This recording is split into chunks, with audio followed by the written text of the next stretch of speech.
What's happening?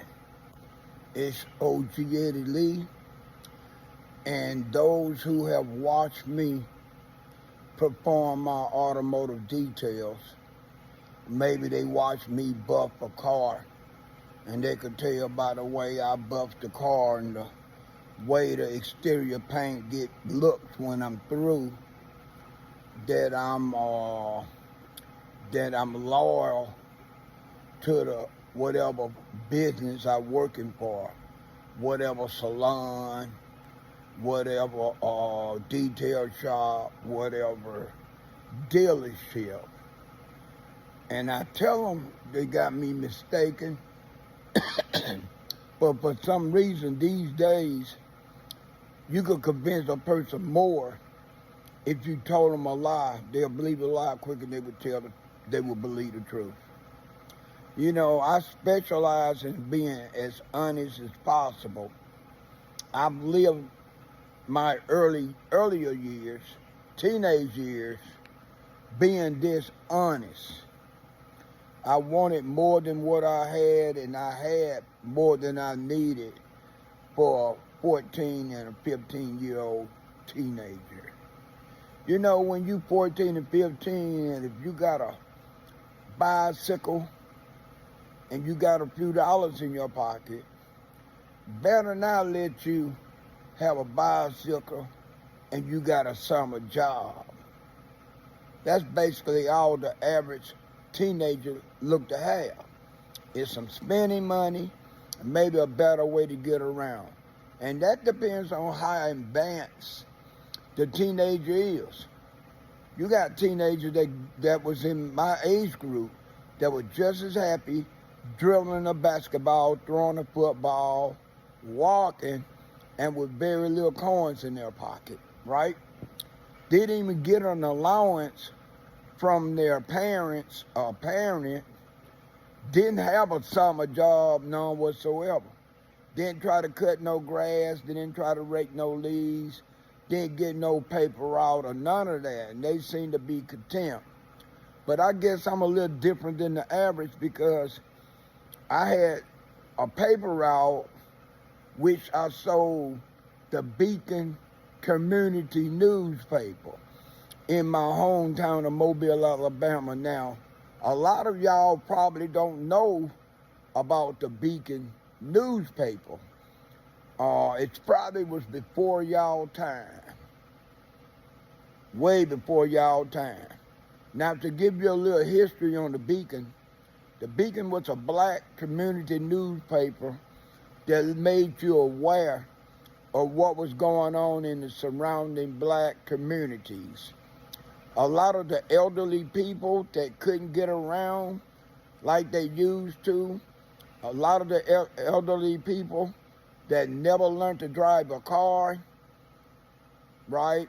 Went in predicament to catch the bus no more because they just couldn't get around like that. They still wanted to know what was going on in their surroundings. And they know talking to the next door neighbor or peeping out the window was only going to allow you to see so much. So they bought that Beacon newspaper, and it told them about things going on in the community that they didn't know because they wasn't able to get out there. Some of the elderly never got out there because right away they become mothers, and being a mother is a full-time job. So being a mother, they relied on their children or maybe their old man to tell them on what's going on, other than whatever little gossip they got from the neighborhood women in the same predicament they was in. All right, I sold the Beacon newspaper. I sold it for $0.25. For every newspaper I sold, I got a nickel. So that put a little money in my pocket. I rolled dice and played cards. That put money in my pocket. And in 1974, I got my first summer job. That allowed me to buy myself a bicycle and just change up my whole wardrobe.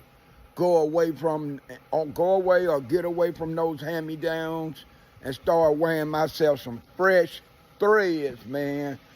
No more hand-me-downs, right?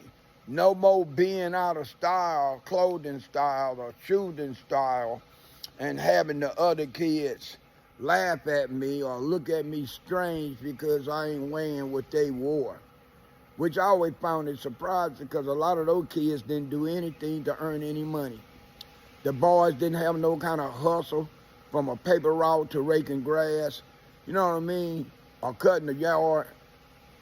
Living in the city of Mobile, especially in the Orange Grove Housing Projects community, you would never make no money cutting the grass because the city of Mobile, the Mobile Public Housing Authority, did all the maintenance from cutting grass to painting, refurnishing apartments, units for others when other residents move out for other residents to move in. And that's one of the reasons why I never invest my money in a lawnmower. I would have to drag that lawnmower or push it from the Orange Grove Housing Project to the bottom or possibly up and down Davis Avenue, possibly the campground community. Even the Shennyville community was small, and I doubt if anybody would have paid me to cut their grass. So what I'm getting around to saying is that I had a lot more than the average kid had at the time, the average teenager, but I let my greed, I had my needs, but my needs turned into greed. And it's so easy to do. Having your needs turn into greed to where you get greedy is like having internal cancer. The average person that needs to turn into greed, they would tell you they're not greedy. So, you know what I mean? I paid for the things that I did wrong. All right.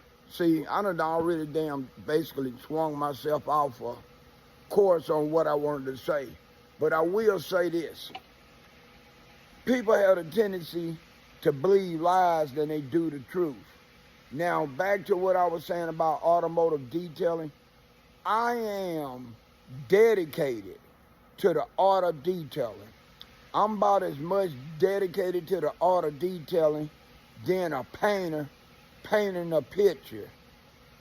You know, and basically that's what I'm doing when I'm doing automotive detailing. I'm painting. I'm creating a picture that's gonna stand out to the owner when they see their car again. It's been several. I've received a lot of comments for how good my work look, but it's only several people that have commented by saying, this guy is not a detailer. This guy's an artist. You got to be an artist to be able to make something look like they look, like this vehicle look. And, you know, I didn't think about it at first, but detailing is an art. It's an art that some people do it and they never grasp the full art of it. And then you get others step all the way up to where they details look just like art. Look like it need to be, the cars that they do need to be in an art gallery or damn automotive art gallery with other cars of its class, right? So for all those that keep thinking that I'm dedicated to one particular job, since I've been out in Washington State, since 94, I've been out here 31 years. I've been dedicated to the art of detailing. After I went from one job to another job to another job, my quality of work always stood out, and it never wavered because I didn't get paid right, or people at that particular dealership or salon or detail shop didn't like me like that. I've always taken my trade, the trade that I care about, dealing with me everywhere I go. So for those, again, that think that I'm dedicated to a job, I'm not dedicated to no one particular job and no one particular dealership. I am dedicated to the art of detailing. Long as I stay dedicated to the art of detailing, I can work wherever the damn I want to work if they hire. This is EJ. Peace.